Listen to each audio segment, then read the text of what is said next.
to thank you all for coming to my wedding. First, I better go in there and propose to the girl. Hello, and welcome back to the Women's Fellowship 40-Day Bible Study. 2 lessons back, I told you that the topic, character development, was right around the corner. Well, today is that day. In our previous lesson, we talked about being strong, confident, like a soldier. When you first become a soldier, there's a bit of shaping that needs to be done. Training, turning dull pencils into sharp ones. The way you see your life shapes your life. Life is a test, a trust, and a temporary assignment. To break these 3 points down, let me explain. For tests, character is both developed and revealed by tests. You are always being tested. A very important test is how you act when you can't feel God's presence in your life. For trust, I'm sure one time or another you've heard the word, mostly around the people talking about their wills when they pass. A trust is something put into our care. Everything we enjoy and have is to be treated like a trust that God has placed in our hands. And temporary assignment. Well, our assignment, or purpose, in which we're familiar with, is to make faithful followers of Jesus Christ. Tests, trusts, and assignments? Sounds more like work, huh? Well, God's ultimate goal in your life was not to be comfortable here on earth, but character development. Each of us was uniquely designed by God with talents, gifts, skills, and abilities. You were God's idea. Your primary ministry should be in the area of your shape. SHAPE stands for spiritual gifts, heart, ability, personality, and experience. We all have shape, just we're a work in progress. God wants to make us like Him before He takes us to heaven.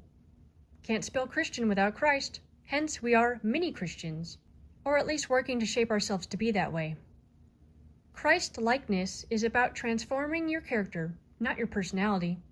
Surrendering to God doesn't mean suppressing your personality. God wants to use your unique personality. God gives us our time here on earth to build and strengthen our character for heaven. And again, God wants to make us like Him before we get there. That is our ultimate destiny. As we work on ourselves using our uniquely designed traits and shape, God will be concerned how strong we grow, not how fast we grow. Your character is essentially the sum of your habits. Are there any habits you think that should be dropped? That'll be noted in your homework at the end of the video. Anyways, as far as how strongly we grow, it is important to remember that nobody is good at everything, and nobody is called to be everything. True, you'll never know what you're good at until you try. When it doesn't work out, call it an experiment, not a failure. You have to choose whom you can best help based on your shape. In the description of this video will be your shape chart for reference. As I've said earlier, your primary ministry should be in the area of your shape, but your secondary service is wherever you're needed at the moment.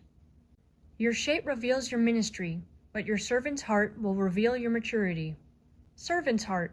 Sometimes you serve upwards to authority, and sometimes downwards to those in need. Either way, you develop a servant's heart when you're willing to do anything needed. That is humility. I bet the first thing you thought was work, huh? Well, as a well-needed reminder, whatever you do, do all for the glory of God. And that concludes day 14. For homework, work on dropping those bad habits. Sometimes it's the small stuff that tends to trip us up. Also try writing out your talents, gifts, skills, and abilities, to remind yourselves how specially made and unique you are, made by God. Your last bit of homework is to also examine your shape. Again, the chart will be down below in the description. If you want to share anything, we'd love to hear it. Please comment down below if you feel comfortable to do so. Well, see you in the next one.